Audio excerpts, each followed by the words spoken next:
Inshallah, we are almost at the end of the talks that we have started about the life of Abu Bakr Siddiq radiallahu anhu. Today is the 11th talk on his life, and we'll talk about now when Abu Bakr Siddiq radiallahu anhu was on the deathbed and the precautions that he took at that time. So this talk is divided into two parts. So today and next week, next week will the last talk regarding the life of Abu Bakr, and then we'll continue in the following semester about the 10 promise of paradise. Now, so last week we talked about just very briefly about the conquest that happened, or the beginning of the conquest that happened about Iraq, which is basically talking about the beginning of the fall of Persian Empire, and also how Muslims opened up the lands which were under the control of the Byzantine at that time. So we just briefly talked about it. Obviously, we did not go into detail of each battle or each area that the way was conquered. And today we'll talk about what are the steps that Abu Bakr Siddiq took while he was on the deathbed. So the next successor in line, Umar al-Khattab, the way he was appointed as Amir al-Mu'mineen after Abu Bakr Siddiq, and that's divided into multiple sections. So now, it was actually the month of Jumada al-Akhir of the 13th year after the Hijrah of Rasulullah sallallahu alaihi wasallam that Abu Bakr Siddiq he got sick, and the way he was sick, he realized that this is final sickness, meaning he on his deathbed he's not going to recover, and hence he gathered the Sahaba alayhim. And in general, the Sahaba were close to him, the advisors from Al-Ansar and Al-Muhajirun. Okay, I don't know what that is. This cancelled.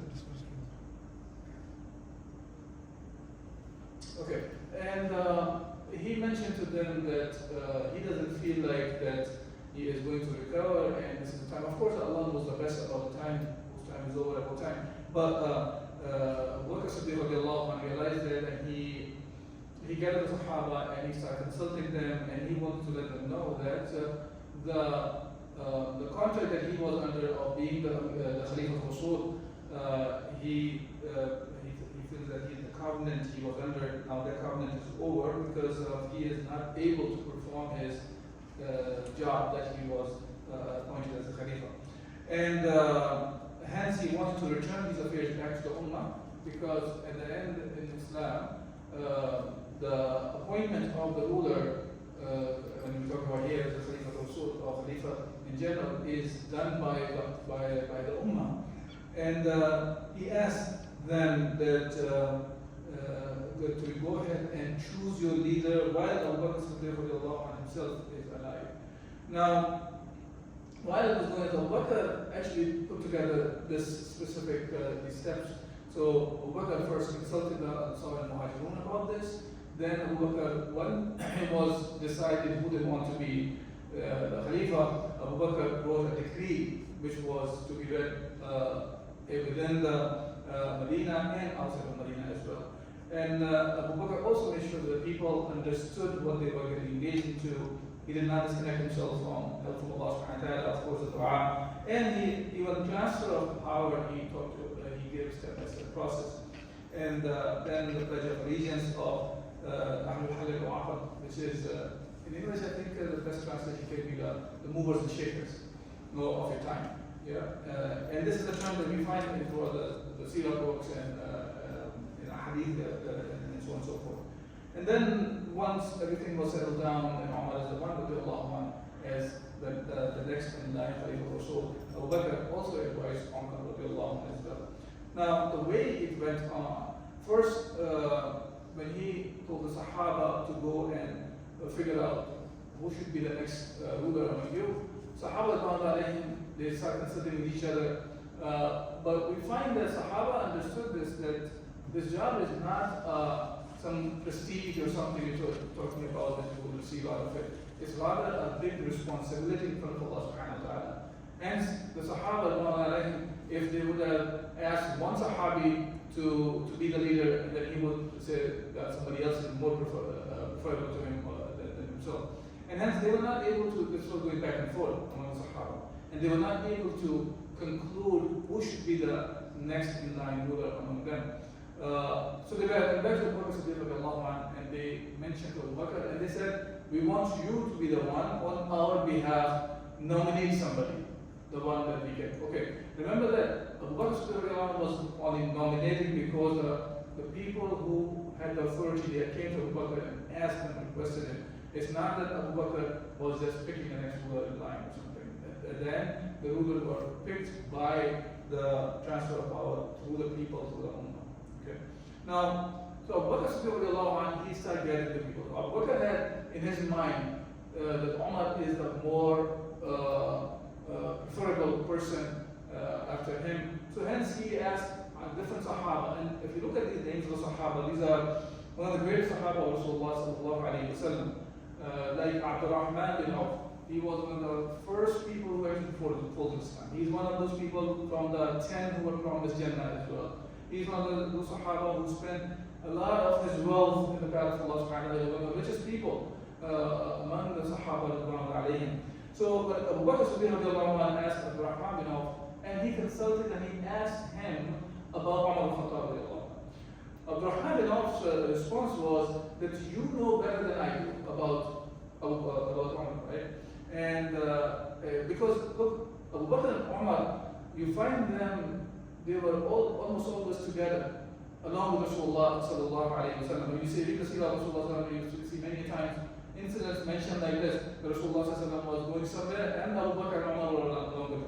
Okay? So these two people who were referred as the wazir of Rasulullah sallallahu alayhi wa sallam, they were always there along with Rasulullah. So this is why Rahman bin Auf and other Sahaba also said similar things, that you know better. But Abu Bakr responded, even so, he wanted to know from Abdurrahman bin Auf his own opinion. And he said, about Umar, he said, he is by Allah better than what you think of him. Meaning, you know, sometimes you think of somebody, he's a good person, but other will come and tell you, you may think he's good, but he is very better than even what you think of.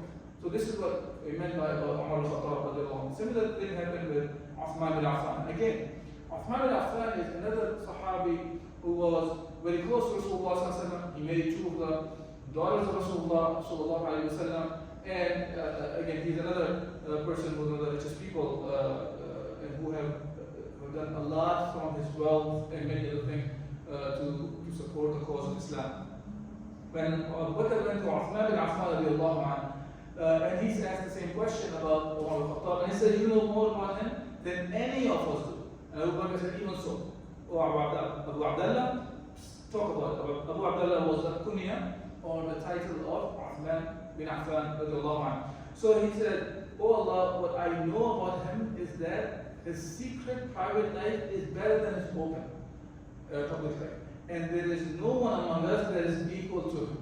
This is Uthman bin Affan. Again, this is also the Sahabi who was from one of the 10 who were given the glad tidings of Jannah by Rasulullah sallallahu alaihi wasallam in the lifetime. And Uthman, Rasulullah even mentioned other places as well, like in the time of Tabuk, when he brought a lot of wealth to support the cause, and Rasulullah sallallahu alaihi wasallam was so happy with Uthman. He said, Uthman can do whatever he wishes now. Meaning the Jannah is guaranteed for Uthman bin Affan radiallahu anhu. Now, so his response was that the life of Umar, what he shows in public, in reality he is better from inside than what he shows. Now, then he also went to Usayd bin Hudayr. Usayd bin Hudayr, so he was from the Al-Ansar. Abdurrahman bin Auf and Uthman was from the Muhajirun, but Usayd bin Hudayr was from the Ansar, and from those Ansar whose coming to Islam gave strength to Islam to the point prior to Rasulullah migrating from Makkah to Medina, but that gave strength to the Muslims so much that Rasulullah sallallahu alaihi wasallam, after the Usayd bin Hudayr and Sa'ad bin Mu'adh radiallahu anhuma, Rasulullah decided to migrate from Mecca to Medina, and Sahaba started migrating as well, because of these two Sahaba, many people from Medina also entered into the fold of Islam. So Abu Bakr summoned Shaykh as well, and Usayd came to Abu Bakr, and he asked the same question about Abdurrahman Abu Umar al-Khattab. And his response was, next to you, he is the best among us. See, and this order of understanding that Abu Bakr was the leader among all the Sahaba, he was the best among them, it was not only recognized by the Muslims, even we find this recognition by even the Kuffar as well. If you recall the story of Battle of Uhud, when Muslims were harmed quite badly in the Battle of Uhud, and then the army of Mecca were returning back, and Rasulullah and Sahaba followed them to make sure that they are returning, they're not going to come back and fight back. So while they were hiding, Abu Sufyan came out and he started asking questions about people who are still alive. First he asked about Rasulullah, then he asked about Abu Bakr, then he asked about Umar al-Khattab. And Rasulullah asked, he stayed silent, and he asked Abu Bakr to stay silent, and Umar also.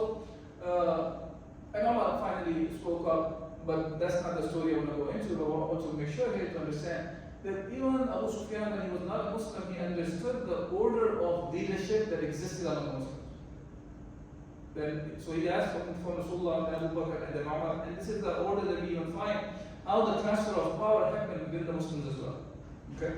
And inshallah, when we talk about Ali radiallahu anhu as well, we'll talk about the whole, a lot of miscommunication that exists among the Muslims regarding as if there was some sort of a bad relationship that Ali had with Abu Bakr or Umar or Uthman. We find that actually they were very closely knit and they were very brotherly relationship. All of these Sahaba had, especially talking about Ali and Abu Bakr and Umar. So Sayyid al-Hudayr, he said that he is the best ashiyah, and he said he is happy when happiness is called for and becomes angry when anger is called for. And which he keeps secret is better than which he displays openly. And there is no one that is stronger and better able to take on this responsibility than he is. Meaning after Abu Bakr Siddiq radiallahu. So he already set up the tone of it. Okay, Abu Bakr radiallahu, he is on the deathbed, hence he's talking about, okay, after that, if Abu Bakr has chosen or nominating him to be the next Khalifa, he's affirming his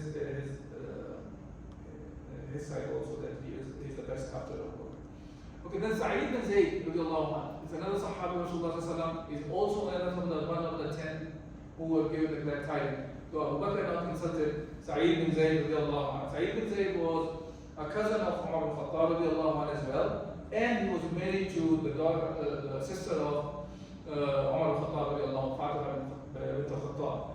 So when he was asked, his response was not much different, and then he also consulted other people from the Ansar and Muhajirun, and the response was in general was same. There was one response that was quite different from the rest of the Sahaba, and that was Talha bin Ubaydullah. Now, Talha bin Ubaydullah radiallahu anhu he's also from one of the 10, by the way, the one who were given the glad tidings of the Jannah. And Talha bin Ubaydullah, he's the one who started talking to Abu Bakr like this. And he said, because he was afraid of Umar was kind of tough, harsh in a sense. So he said to Abu Bakr, what will you say to your Rabb when he asks you about why you appointed Umar over us, even though you knew all along about his harsh demeanor? Okay? So Talha bin Ubaydullah was open about his response, and that's a very important thing, even though maybe some of us may not like this kind of response like this to be given about people. But it is important for us to be truthful about when somebody asks about somebody information. It is important for us to be truthful. And now, remember that this information, if you think about it, is talking behind the back of Umar al-Khattab radiallahu anhu. Umar is not aware of this discussion is happening at this point. This is a private conversation Umar Abu Bakr was having with Sahaba. Meaning, this kind of a communication that's happening, that does not come under the category of backbiting or ghiba. As a matter of fact, this is something needs to be done. Similarly, like for example, if you get a chance, I would highly recommend look for Imam Nawawi, Google it, and you will get those 6 different places where it is allowed to talk behind the back of the people. Okay? What I mean by that is, and inshallah you can Google it, you see things like, for example, if somebody is trying to get married, and now from the girl side, from the groom side, or the bride side, people come and start asking questions. Now at that time, it is important to talk about the relevant information to convey to people about the person, whether it's a man you're talking about or a woman you're talking about, even though you're talking behind the back. That does not come under riba. A person is going to be harming the people and said, or you have to be a witness for some against some crime or something is happening. These are some of the things which are mentioned by Imam Nawawi, and it's not like he's just making it up. He's talking from the Quran and the Sunnah that what are those things do not come under the act of the riba, and this is one of them. Like Abu Bakr was talking to Sahaba about Umar al-Khattab radiallahu anhu. When Talha ibn Ubaidullah is talking like this about his hardship, he is criticizing that what he is aware of, and Abu Bakr's response was, so Abu Bakr was weak, he said, okay, help me sit down. And then he said, is it by Allah that you are trying to frighten me? Verily, one is truly a loser if one acts regarding your affairs, i.e. the affairs of a Muslim nation, in a wrongful and oppressive manner. In answer to your questions, I will say, oh Allah, I have appointed over them the best of your people. Talking about Umar ibn Khattab radiallahu anhu. So he wanted to say that to Talha ibn Ubaidullah, so he's clear what Abu Bakr's stance was. And this is the way you're supposed to do the consultation. That the shura that we talk about, it's important to understand that shura should be conducted. It is something Allah has commanded us, but shura is about not to legislate. It's not about making laws, halal and haram. Shura is about halal things, and you want to know that information about a certain subject to make a decision easy for you to make. Both the decision have to be from the Sharia allowed, of course. Okay. And now also another place that Abu Bakr mentioned about the toughness or the harshness of Umar al-Khattab. He said about Umar that the reason Umar, in spite of his harshness, by saying that, he said that is because Umar sees me as being soft. But when the responsibility of leadership will fall upon him, he will abandon much that he is upon now, meaning the way he is tough and all that, or harsh. It is because of, they were kind of cancelling out each other. Abu Bakr and Umar. If Umar seems to be hard because Abu Bakr seemed to be very soft. Even though Abu Bakr had his own stance and he was one of the bravest, but it's more of among the people that was helping each other out. And we see that in the life of Umar, inshallah, when we get to that point, that Umar did become very soft where the places he was supposed to be soft, and he was of course tough where he was supposed to be tough as well. But in the absence of Abu Bakr Siddiq, we see there's a huge difference happening on the life of Umar al-Khattab, and when he got leadership, the burden softened him up quite a bit. Okay, now second thing what he did was, as I mentioned, Abu Bakr Siddiq, he sent a decree all across the Medina and outside of Medina as well. And he mentioned that this is the final command of Abu Bakr Siddiq ibn Abu Quhafa, which he writes as he is exiting this world and entering the world of the hereafter, a time during which disbelievers comes to believe, a wicked doer comes to have faith, and Allah tells the truth. Verily, I appoint over you Umar ibn Khattab as my successor. So listen to him and obey him. If he acts justly, then that is what I think of him, and that is what I know about him. But if he changes for the worse, he begins to act unjustly, then for each person is that which he's earned. Goodness is what I wanted. I do not want anything of I do not look anything of the unseen world. Of course, the right you don't know. And when you make a decision, you make a decision based on the information that you have. And hence, Abu Bakr, when he was appointing Umar as a Khalifa or the next successor, he's making a decision based on the information that he had about Umar. And he's very clear about that. He doesn't know what the future holds. He can only talk from the perspective of what he is aware of. Yeah.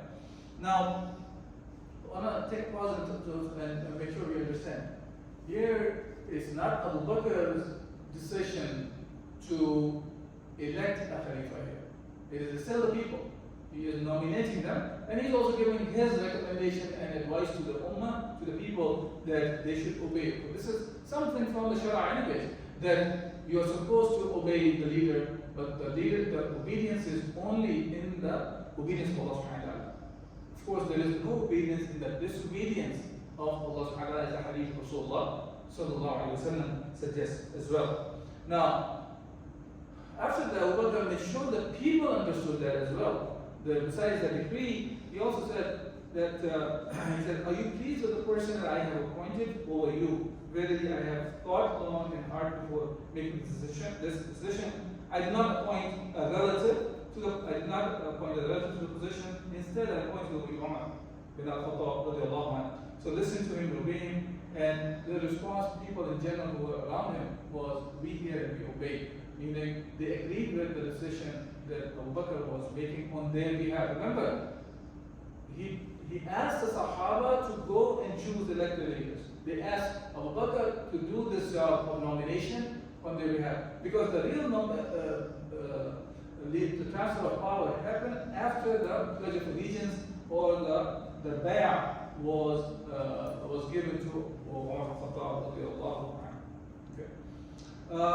Now, Abu Bakr was not only thinking of, okay, he's picking the right person, he's making sure that people agree with him and they will obey him.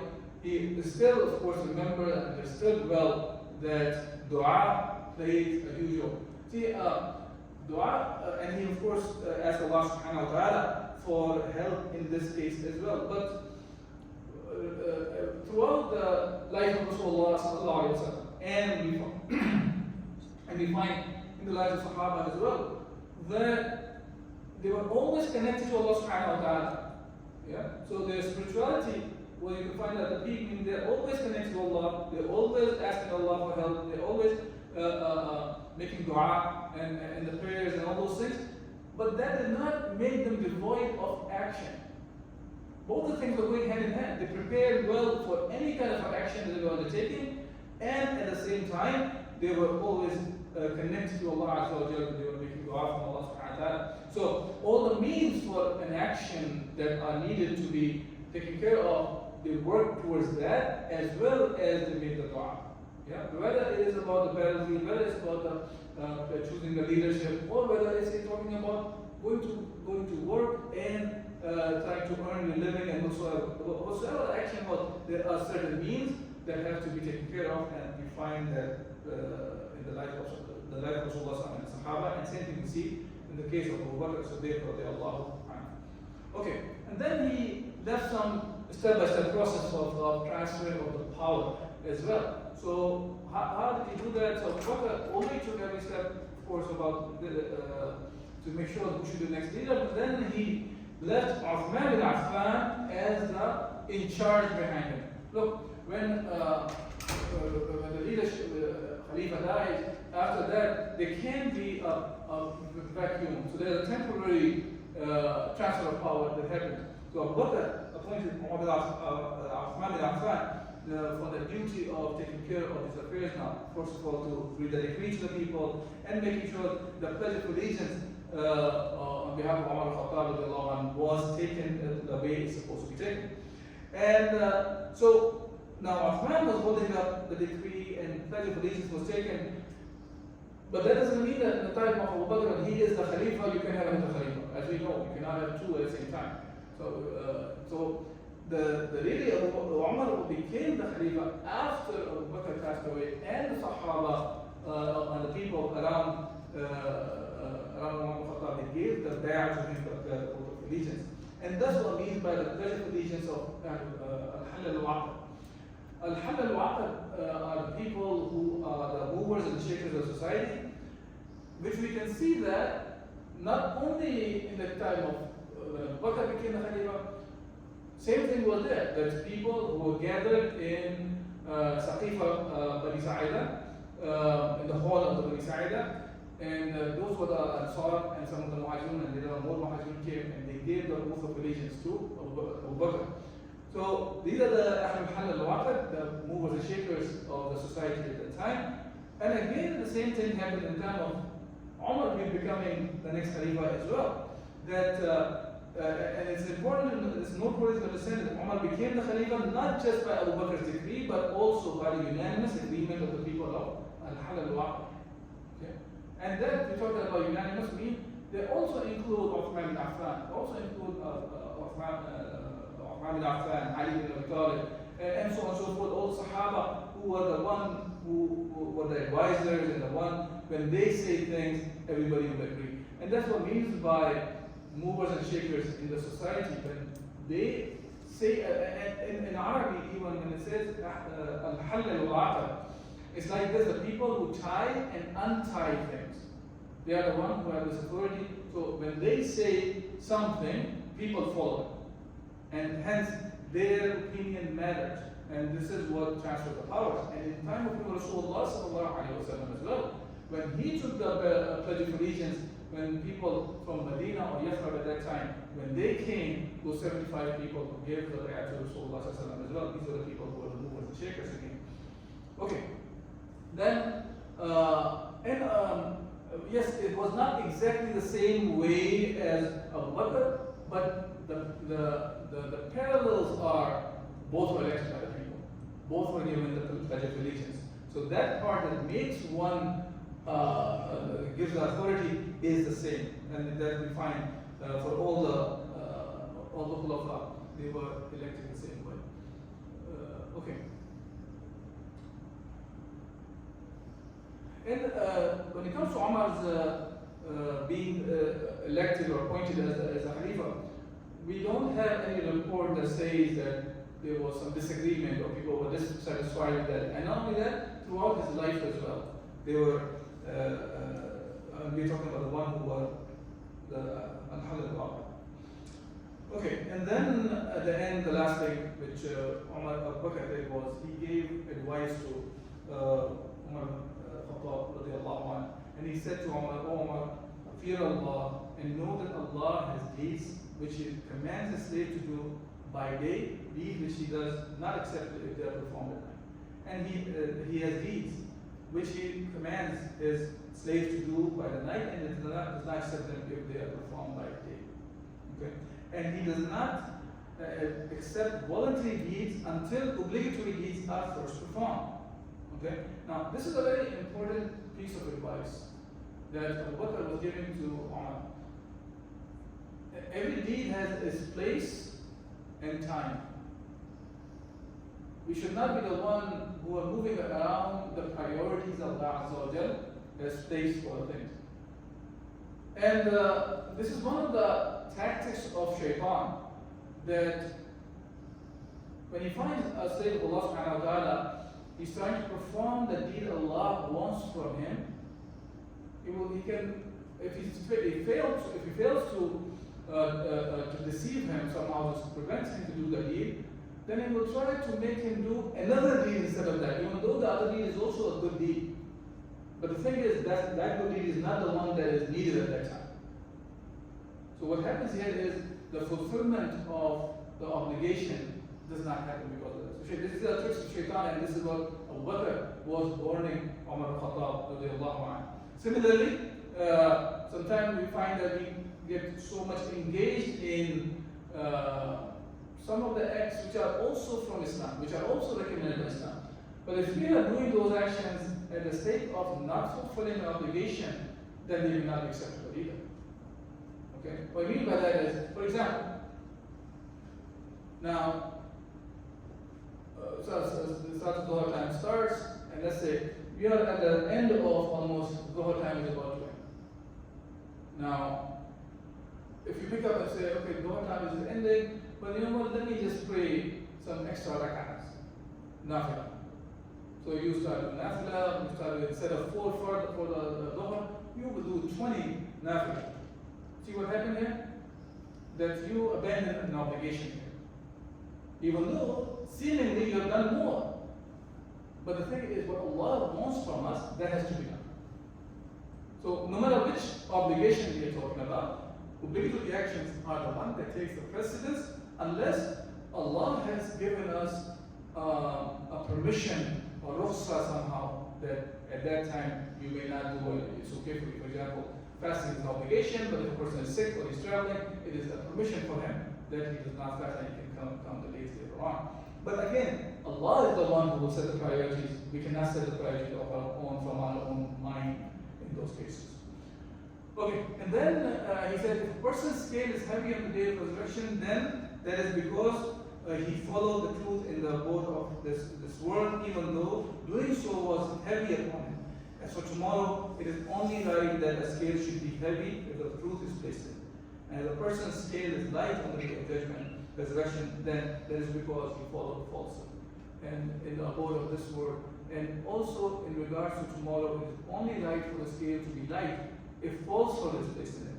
Verily Allah has mentioned the inhabitants of the paradise, and He mentioned them by best of their deeds, and He overlooked the worst of their deeds. So if you remember them, the inhabitants of paradise, then say, verily I fear that I will not catch up with them. Indeed, Allah mentioned the people of the hellfire, and He mentioned them by worst of their deeds, and rejected the best of their deeds. So if you remember them, i.e. the inhabitants of the hellfire, then say, verily I hope that I will not be one of them. You should do that in order to remain both hopeful and fearful, on a state in which you do not place the false hopes on Allah, and in which you do not lose hope of Allah's mercy. See, so look at the advice that Abu Bakr is given to Umar ibn Khattab. It is very tightly connected to the remembrance of Allah subhanahu wa ta'ala, the dhikr of Allah subhanahu wa ta'ala. Because when he's reminding him of the Jannah and the Nar about his actions, is so because he's taking a responsibility, and he's taking a responsibility of ruling over the people. The subjects are the people who are in thousands, if not hundreds of thousands, and it increased to millions very, very quickly in the time of Umar al-Khattab. Now, so he's reminding him of, now you are accountable for all these people's needs, and you are the one the caretaker of them. So he wanted to make sure that he understands that when you are taking care of the affairs of the people, you are connected to Allah subhanahu wa ta'ala. You are doing this job, this task, as Allah has commanded, and you stay within the limits of Allah subhanahu wa ta'ala has placed on you, because only the way for your scale to be heavy on the day of judgment is if the haqq is placed on. The haqq means that your actions are done as Allah commanded. Yeah? And if it's done other than Allah has commanded, then it's falsehood. That is Allah subhanahu wa ta'ala, what do you have after the haqq is nothing but deviation. So anything other than the haqq, other than the truth that Allah has descended down, everything else besides the haqq is dalala, as Allah subhanahu wa ta'ala is the one who has mentioned, and that's what we can see in the crux of the advice that Abu Bakr was given to Umar ibn Khattab. Okay, so that was more about this side of transfer of power and all those things that Abu Bakr did. Next week, inshallah, we'll talk about on the deathbed, how did he take care of his personal affairs as well. He did not just talk about that, okay, he was a Khalifa and how the power should be given to Umar and the next Amir Mu'mineen, but rather also he talked about his personal affairs as well. And inshallah, I will talk about that, and that will be the last talk about the life of Abu Bakr. If there's any questions or comments about today's talk.